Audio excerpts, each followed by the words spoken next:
What if Loki is not assembling the Avengers that we expect, but the Avengers that he knows will win? Not the strongest, not the cleanest, not even the most heroic, but the ones who have already survived the end of their worlds. Because if the rumors are true, Avengers Doomsday does not open with hope. It opens with destruction. Hey everyone, welcome back to the Nerds of the Multiverse channel. The most insane rumor surrounding Doomsday is also the most telling, because the film allegedly opens in Tobey Maguire's Spider-Man universe, a world that we have not revisited since No Way Home, and it's already under siege. Tobey's Spider-Man is not alone though. He has teamed up with Doc Ock, not as enemies, but as allies. And that alone tells us everything is already wrong, because they are also fighting the X-Men. And here's the key detail that people are overlooking. The X-Men aren't necessarily villains here. The theory is that the X-Men are sent to destroy Tobey's universe to prevent something worse, possibly to stop an incursion, or to save their world from being erased, which reframes this entire fight. This is not good versus evil. It is survival versus survival. And Tobey Spider-Man, well, he's just in the way. And this fight does not end with a victory. It ends with Tobey's universe being destroyed. Everything he's hoped for, everything he's saved, gone. And Tobey himself is left barely alive, beaten, broken, and seconds away from dying with his universe. And that's when Loki appears. Not as a villain, not as a trickster, but he's there to save Spider-Man. And Loki pulls Tobey out at the last possible moment, making him the first new recruit of the multiversal Avengers. It's not because Tobey is the strongest, but it's because he's already lost everything, and he kept fighting anyway. And Tobey Spider-Man is not Loki's first ally. By this point, Loki already has a team forming. Mobius, the Anchor, the Human Perspective, the TVA Insider. Sylvie, the wild card, emotionally driven, willing to cross lines that Loki won't. Deadpool, chaotic, unpredictable, fourth wall awareness. And Wolverine, survival incarnate. And this is where Deadpool and Wolverine becomes critical to this story. The ending of Deadpool and Wolverine reportedly leaves both characters in a multiversal gray area. They're not fully reset, they're not erased, and they're no longer tied cleanly to a single timeline, which makes them perfect. Deadpool knows that the multiverse is broken, literally. Wolverine has lived through multiple timelines collapsing around him. These are characters who function when reality stops making sense. So Loki is not recruiting heroes. He is recruiting survivors. And then we come down to possibly the most emotional rumor of them all.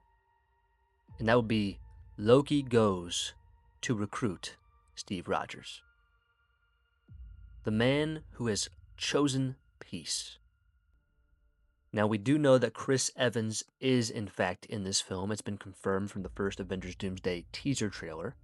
And we also know that he has a family now. He has a son with Peggy Carter. Now, why would Loki be going to Steve when he knows that he has already hung it up? Because Steve represents something that none of the others do. And that is moral inevitability. Because if Steve joins this fight, it means that this fight is unavoidable. And Loki would not ask him unless he knew that the end was coming. Now, I have made a video on this. If you want to check it out, it's a video talking about what choice will Steve Rogers make. Is he going to choose to fight and stand with his fellow heroes? Or is he going to side with Victor Von Doom, who has the face of his former best friend, to save his family? So make sure you check out that video. There are also 2 other heroes who are rumored to be joining this multiversal Avengers team, and that would be Captain Carter and X-23. And both of them are still question marks whether they will be part of this team or not, but if they are included, they actually fit the pattern very well. Because remember, we're talking about survivors.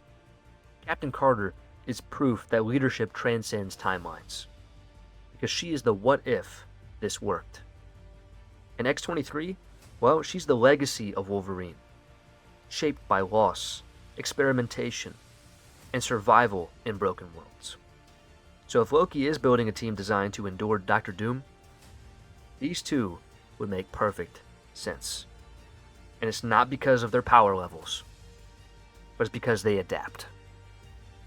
This is not the Avengers team that is meant to save everyone. This is an Avengers team that is meant to win when saving everyone is not possible. Loki has seen the timelines collapse.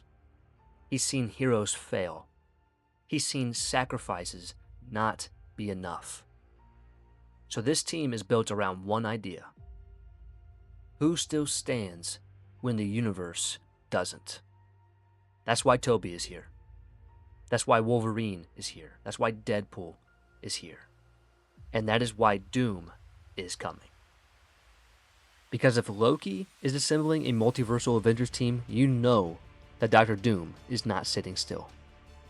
In a future video, I will be breaking down who Dr. Doom might be recruiting for his team, and why Doomsday may not end with heroes versus villains, but 2 perfectly built teams colliding.